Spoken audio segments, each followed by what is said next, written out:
दोस्तों कैसे हैं आप सब। आई होप आप सब अच्छे होंगे। स्वागत है आप सबका आपके अपने यूट्यूब चैनल डिप्लोमा होल्डर्स पर। आज के इस वीडियो में हम झारखंड जेई के लिए जीके के क्वेश्चन का पार्ट 3 करने वाले हैं। तो वीडियो को आप लोगों को पूरा देखना है और जो भी दोस्त हमारे चैनल पर पहली बार आए हैं आपको वीडियो को लाइक करने के साथ साथ चैनल को भी सब्सक्राइब करना है। क्वेश्चन नंबर 31 है आपका, झारखंड के किस जिले में सबसे ज़्यादा अनुसूचित जाति के व्यक्ति रहते हैं। ऑप्शंस यहाँ पर आपको दिए हैं, पलामू में, लातेहार में, दुमका में या फिर रांची में। ऑप्शन ए यहाँ पर आपका सही रहेगा। झारखंड का ज़िला जो है पलामू, वहाँ पर सबसे ज़्यादा अनुसूचित जाति के व्यक्ति रहते हैं। इसके साथ ही हम कुछ और पॉइंट के बारे में जान लेते हैं। जनजातियों की जनसंख्या के आधार पर इस राज्य का देश में चौथा स्थान है। झारखंड 32 आदिवासी समूह अथवा अनुसूचित जनजातियां रहती हैं। अगर आपसे एग्ज़ाम में पूछ लिया जाए कि झारखंड की सबसे बड़ी जनजाति कौन सी है, तो झारखंड की जो सबसे बड़ी जनजाति है वो कौन सी है, वो है संथाल। इन पॉइंट को भी आपको याद रखना है।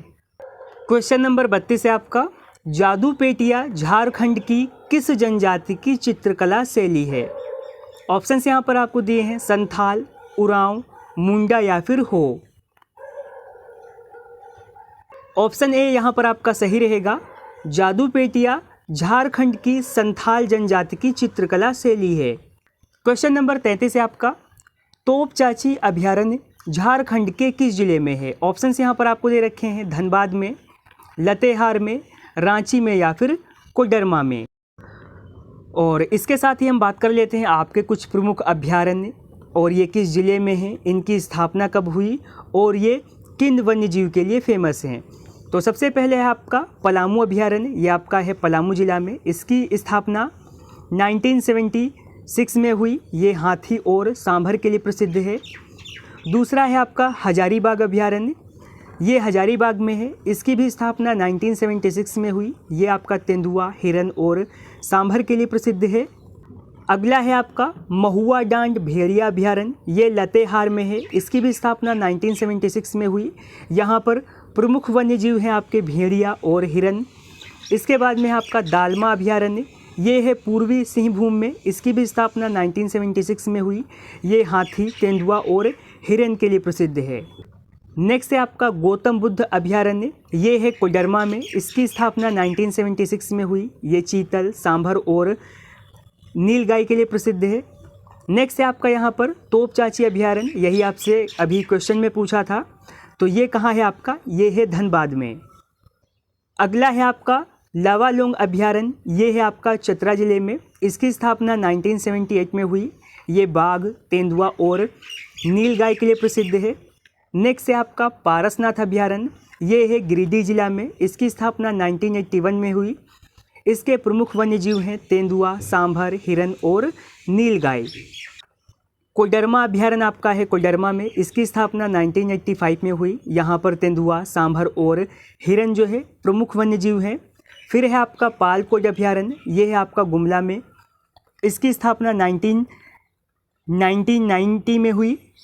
इसके प्रमुख वन्यजीव हैं तेंदुआ, जंगली भालू और फिर है आपका उधवा। क्वेश्चन नंबर 34 है आपका, जनसंख्या की दृष्टि से झारखंड का सबसे बड़ा जिला कौन सा है। ऑप्शंस यहाँ पर आपको दिए हैं, रांची, कोडरमा, लातेहार या फिर पलामू। ऑप्शन ए यहाँ पर आपका सही रहेगा। जनसंख्या की दृष्टि से झारखंड का सबसे बड़ा जिला है रांची। ऑप्शन ए यहाँ पर आपका सही रहेगा। अगर आपसे एग्जाम में पूछ लिया जाए कि क्षेत्रफल के आधार पर झारखंड का सबसे बड़ा जिला या फिर सबसे छोटा जिला कौन सा है, तो क्षेत्रफल के आधार पर झारखंड का सबसे बड़ा जिला है पश्चिमी सिंहभूमि और सबसे छोटा जिला है रामगढ़। झारखंड के पड़ोसी राज्य कौन कौन से हैं, तो ये है आपका बिहार, पश्चिम बंगाल, छत्तीसगढ़, उड़ीसा और उत्तर प्रदेश। अगर आपसे एग्ज़ाम में पूछ लिया जाए कि उत्तर प्रदेश की सीमा को स्पर्श करने वाला झारखंड का जिला कौन सा है, तो ये एकमात्र जिला है गढ़वा। क्वेश्चन नंबर 35 है आपका, झारखंड में किस प्रकार उग्रवाद से निपटा जा सकता है। ऑप्शन ए है यहाँ पर आपका भूमि सुधार द्वारा। ऑप्शन बी है आर्थिक कार्यों में निम्न वर्ग का स्वार्थ सृजन द्वारा, या विकास में जन भागीदारी द्वारा या उपयुक्त सभी उग्रवाद से निपटने के लिए ये सभी चीज़ें ज़रूरी हैं। ऑप्शन डी यहाँ पर आपका सही रहेगा। क्वेश्चन नंबर 36 है आपका, झारखंड की किस नदी को देव नदी के नाम से जाना जाता है? ऑप्शंस यहाँ पर आपको दिए हैं, दामोदर नदी को, मयूराक्षी नदी को, गुमानी नदी को या फिर गंगा नदी को। ऑप्शन ए यहाँ पर आपका सही रहेगा। झारखंड में दामोदर नदी को देव नदी के नाम से जाना जाता है। और यहीं पर अगर आपसे एग्ज़ाम में पूछ लिया जाए कि झारखंड की सबसे लंबी नदी कौन सी है, तो झारखंड की सबसे लंबी नदी है दामोदर नदी, और दामोदर नदी को बंगाल का शोक भी कहा जाता है। और अगर हम बात करें स्वर्णरेखा नदी के उद्गम स्थल के बारे में, तो स्वर्णरेखा नदी का उद्गम स्थल रांची जिला में स्थित टिकरा टोली में है। अगर आपसे पूछ लिया जाए कि मयूराक्षी नदी कहाँ से निकलती है, तो जो आपकी मयूराक्षी नदी है वो त्रिकूट पहाड़ी से निकलती है, जो झारखंड के देवघर जिला में स्थित है। आपका लास्ट पॉइंट रहने वाला है, आपकी जो बराकर नदी है वो उत्तरी छोटा नागपुर पठार के उत्तरी हजारीबाग से निकलती है। इस नदी पर मैथन बांध बना हुआ है। तो जो भी दोस्त हमारे झारखंड जेईई के लिए प्रिपेयर करना चाहते हैं, उनके लिए डिप्लोमा होल्डर्स एप्लीकेशन पर आपका बिरसा बैच शुरू हो चुका है, जहां पर आपका पूरा technical, non tech plus general engineering हम कंप्लीट करके चल रहे हैं। और इसके साथ जो भी दोस्त हमारे सिर्फ जनरल इंजीनियरिंग के लिए प्रिपेयर करना चाहते हैं, उनके लिए डिप्लोमा होल्डर्स एप्लीकेशन पर आपका बिरसा 2.0 बैच शुरू हो चुका है। एप्लीकेशन का लिंक आप लोगों को वीडियो के कमेंट सेक्शन और डिस्क्रिप्शन बॉक्स में मिल जाएगा। अभी के लिए इतना ही, मिलते हैं नेक्स्ट वीडियो में। तब तक के लिए थैंक यू, शुक्रिया।